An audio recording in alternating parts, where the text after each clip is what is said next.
Hey, how's it going guys? It's Nyx here, and today, after the most recent patch 1.1.1, there were some big changes made to two of the legends in Apex Legends, Gibraltar and Caustic, the two big boys as the developers call them. And these two were two of the worst legends, but now that they've been changed, I went and decided to rank every single legend in Apex to see how much the changes really affected them. Have they been gotten any better? Are other legends now worse? Stuff like that. So if you want to enjoy this video, drop a like down below and let's get right into it. Coming in at number 9 guys, it's Caustic. Now the buff was good, but let's be honest, wasn't this obvious? While the most recent buff definitely did help him, his abilities are still way too situational.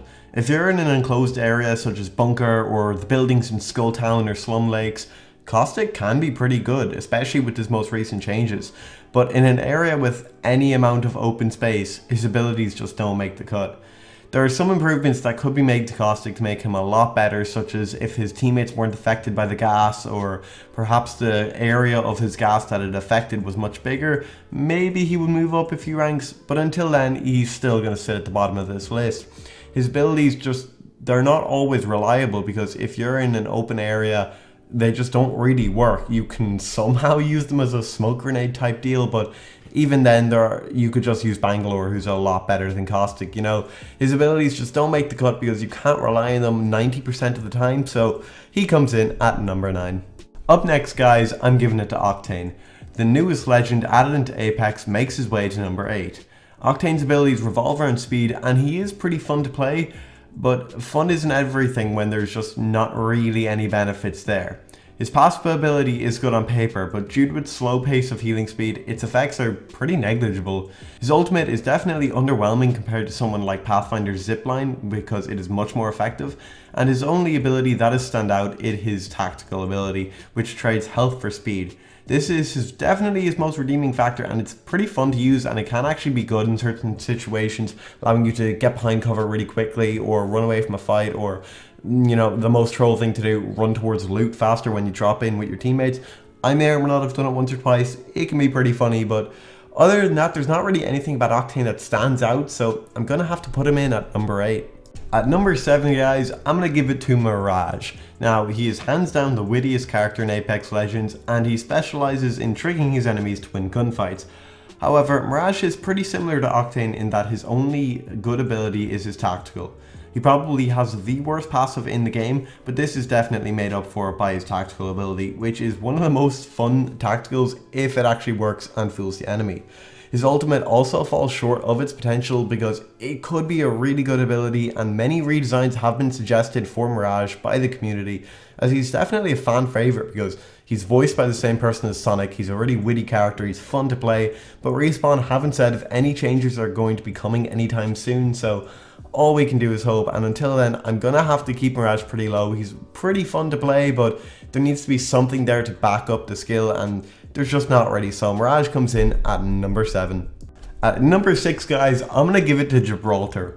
Now the recent buff to Gibraltar has improved him massively. Gibraltar is definitely one of my favorite legends to play at the moment.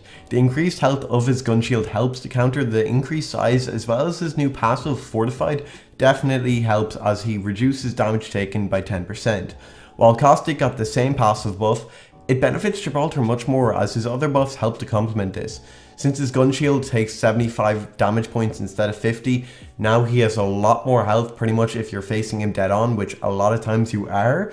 He's just so much more of a tanky legend, and he's just a lot better than Caustic at the moment. His tactical ability is definitely his best, which is the Dome Shield. It helps to protect the whole team, and thanks to his ultimate, he can easily put space between your team and another during a firefight, which is probably his main idea, you know. He's a defensive character, he's essentially the opposite of someone like Bangalore, you know. He puts down a shield and throws down an artillery strike, and then the other two push forward while he, you know, holds back with an LMG. That's his sort of play style, and I love playing Gibraltar because he's just sort of fun to mess around with, because someone that big, he's not obviously slower, but he feels slower to play, and whenever you win, it's just really satisfying with someone like Gibraltar because he was sort of a troll character, but now I think he's definitely really good and could even be placed higher. Maybe I just haven't played with him enough, but I guess we'll find out. But until then, he comes in at number 6. Up next at number 5 guys, the polar opposite to Gibraltar, it's Bangalore. Bangalore is definitely the most offensive legend, and her playstyle revolves around attacking the enemy team pretty much always. Her passive is very useful as it allows her to run quicker when getting shot at, making it easier for her to reposition. Her tactical deploys 2 smoke grenades, which when combined with something like a digital threat or a Bloodhound ultimate makes for an insane combo. Her ultimate can be similar to Gibraltar's in some way, as it allows her to call down an airstrike, but the difference is hers moves forward in a carpet bombing wave. This is all about throwing it down at your feet, which a lot of people don't do. They'll just throw it so it'll land at the enemy team, but that means only like half of the airstrike will actually hit them. You want to throw it almost where you are, maybe a bit in between you, because it actually waves forward, whereas Gibraltar's is in a circular motion. So Bangalore is all about pushing forward, and she's pretty middle on the list because her abilities are very well rounded but extremely offensive focused, which is not how everyone plays. Some players like to play defensive, so I put Bangalore and Gibraltar in the middle of this list because they're pretty much opposite ends of the spectrum. You can either be extremely offensive or extremely defensive, and there's a character for each of those. So that's why Bangalore comes in at number 5. Up at number 4, guys, just missing the top 3 is Bloodhound. Now, I know Bloodhound's defined as non-binary or whatever, but I really don't care, so I'm just going to be referring to him as a him because it's just easier, it's my nature, so take it as whatever you want, guys. But he comes in at number 4, and he is one of the most interesting ability sets out of any legend. His skills and abilities revolve around tracking enemy players and their movements. His passive ability Tracker allows him to see when enemies were in certain places and when they completed certain actions. Combine this with his tactical ability when closing in on enemies to find out exactly where they are, as his tactical ability projects a wave that allows him to see through obstacles in front of him and show enemy positions. And let's be honest, Bloodhound probably has the best ultimate in the game, Beast of the Hunt. This ability turns his vision black and white while highlighting enemies in bright red, allowing them to be seen easier. And when his speed increases by around 30 to 40%, I'm not sure of the figure, you just feel unstoppable when you have Bloodhound's ultimate. It is the definition of like a placebo. If you ever played Kino der Toten Zombies and you got the Easter egg song 115, that's how this feels. You feel like you cannot be stopped. You can have 15 wraiths running straight at you and you'll kill them all. That is how you feel on Bloodhound's ultimate, and he is such a fun character to play. I love him, and his abilities are just so diverse. I love them, how they came up with them. They're really interesting, and he comes in at number 4. Cracking the top 3, guys, it's Wraith. Now, most people would definitely put Wraith at number 1 or number 2, but not me. In my opinion, Wraith passive and ultimate abilities are just meh.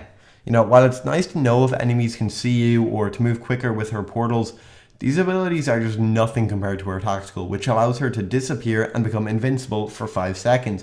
Essentially a get out of jail free card. She probably is the most popular legend as she's mained by all the big players like Dizzy and Mendo, but to me her one amazing ability isn't enough to put her higher than number 3, but she's definitely still a top tier legend. For me, her tactical is definitely probably the best tactical in the game, but her other 2 abilities just really bring her down because there's nothing special about them, you know.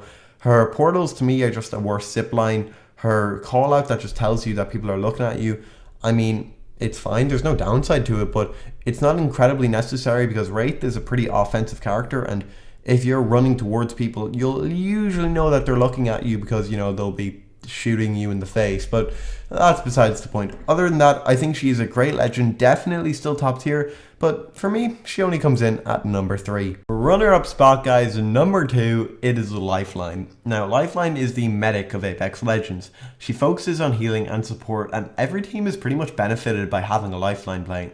There's no downside to her. All 3 of her abilities are just amazing.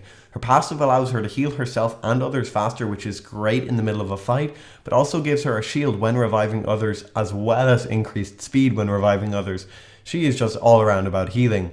Her tactical ability deploys a drone to heal her and others, which is really good because it can allow you to not carry as many healing meds, which saves on backpack space, which is, you know, always useful because then you can have more ammo or more grenades or stuff like that, you know. Her ultimate is also top tier.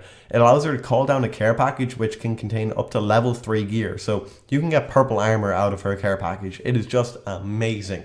Now, she was nerfed a small bit about 2 patches ago, I believe. Her ultimate had a small chance to give level 4 gear, so like gold armor, but that's gone now. But she is still an amazing legend, top 2. As you can see, she's number 2. I mean, that's pretty obvious, but she is unreal because if you're in the middle of a firefight, her shield that she gets when reviving cannot break through it. You can just hop in the middle, and if they're only one side, you can pull off some risky revives, and they're pretty fun when you do.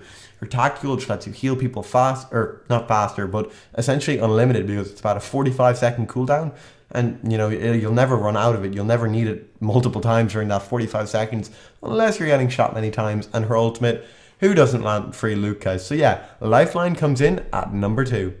And at number 1, guys, it's Pathfinder. And I know what you're thinking, what? But hear me out. If you're good with Pathfinder's grapple and you learn how to launch yourself as far as you're possible, you know how unbelievably fun he is. And to me, that makes him the best legend. People underestimate Pathfinder and they're easily confused about what he can actually do. There are probably some clips in the background here of me going full Spider-Man mode, and you can swing over people and get around them without them even knowing you're there, which allows you to get the drop on them.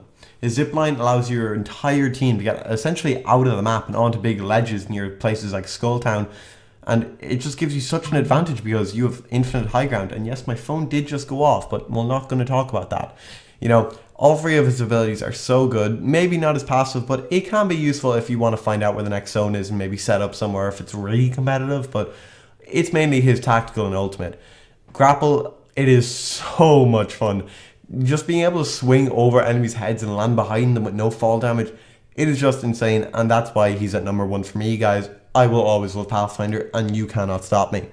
So that's pretty much my list of the top 9 legends. Are we on? Yeah, we're on 9 legends in Apex Legends, guys. If you enjoyed this video, drop a like down below. Comment down below your thoughts on this list, and give me your list in the comments below. Even just your top 3 or top legend, you know? I want to hear what you guys think. And also, be sure to subscribe for more Apex Legends videos coming very, very soon. This has been Nyx, and I'll see you guys later. Bye, guys.